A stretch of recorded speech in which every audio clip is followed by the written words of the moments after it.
tyhle kalhoty, co teď vidíš, nebo jsi viděl, tak jsou totálně geniální. Aspoň chci jít zkusit, ale já ti říkám, já do té Beršky pojedu.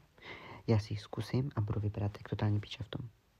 Vůbec mi to nebude sedět, protože tím, že jsem skinny as fuck, tak to bude úplně, že by se mnou do toho vyšlo dalších 10 lidí a já si stejně nekoupím a jenom budu nasraný, že mi nebyli, že jsem jich nekoupil si a že je nemám a že mi nebudou slušet tak, jak tomu týpkovi na tom videu.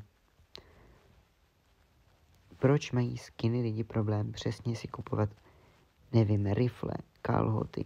My jsme taky, jo, jako i pro nás to šíte.